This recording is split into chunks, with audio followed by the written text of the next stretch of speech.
Hey everybody, it's Jessica. Today I'm going to teach you how to make homemade hand warmers that can also double as cold compresses. This is a craft that I've been working on for the holidays. I like to make little gifts and give them to family and friends, something from the heart. So this is an item that I found on Pinterest that I knew I could easily make, quickly make, and do while the boys are napping. So first we're going to start with all of the supplies that you're going to need. You need to pick out some cotton fleece fabric.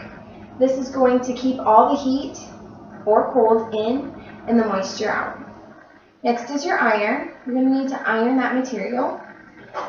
My cutting board and my measurement so I can make sure that my pieces are exactly straight.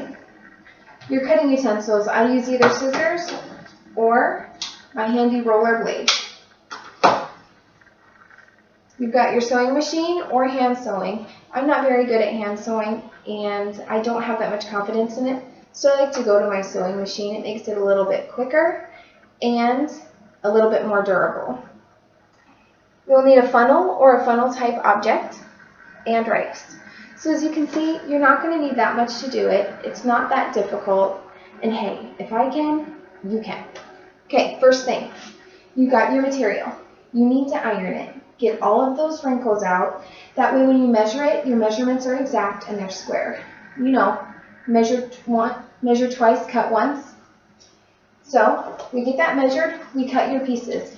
I've been using about 5 by 5 pieces, so 5 inches by 5 inch squares. Look about this size. It seems to be about the right size to fit in your pocket, to take on the go, or to sit at home with. So cut my pieces. A little trick for you. When I do my fabric, I double it up. So I take the faces, which is the printed side of the fabric, as a big piece, and I fold them together. I set it on my measure, and I cut on the cutting board, and make sure that the pieces stay faced together. This way, you're not trying to mix and match which pieces actually fit. I've done it, it's not that much fun. So that's my quick trick. Next, go on your sewing machine or hand sew. You're going to want to sew almost all the way around. I usually leave about 2 fingers worth that I don't sew. Another trick, use your back stitch. It's this handy little button on my machine. If you have a machine, it might look different, but it's got the same process. It goes back over what you just stitched. It's going to strengthen it. It's going to make it a little bit more durable. And you know, with me boys, you need durability. So I usually do that on my corners. Whenever I turn a corner, back stitch. Okay? Next step, cut your corners. Now don't cut over your back stitch or there was no use in doing it. Cut the corners, that way when you flip it inside out, there's not any bulk. Okay? Next is to flip it.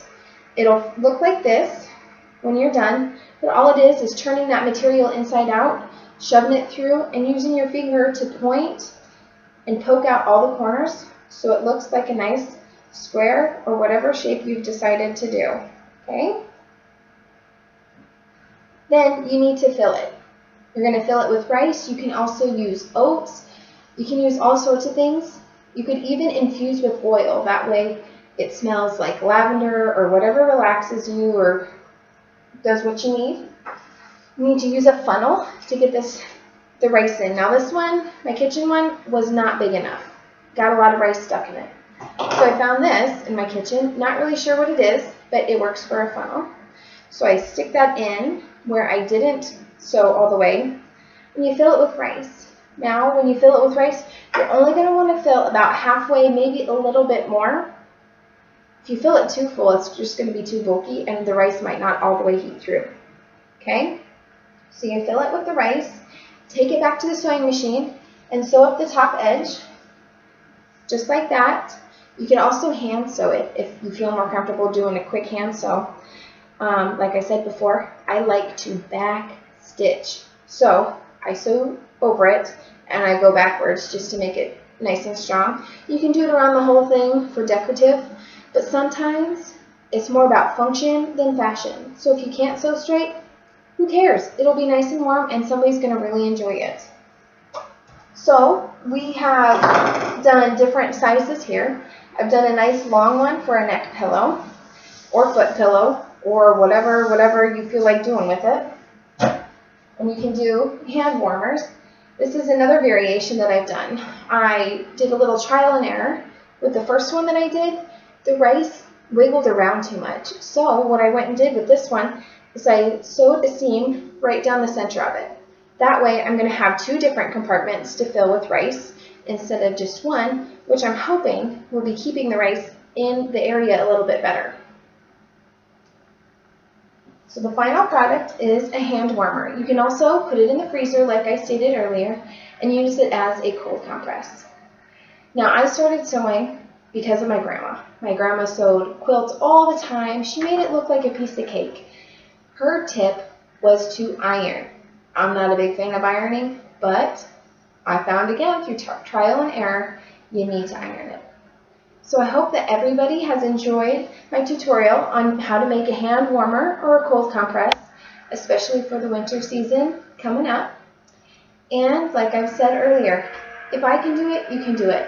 It's not terribly difficult, and hopefully you can find something that you can do, even if it's not a hand warmer. Something simple, a craft, something that you can be proud of.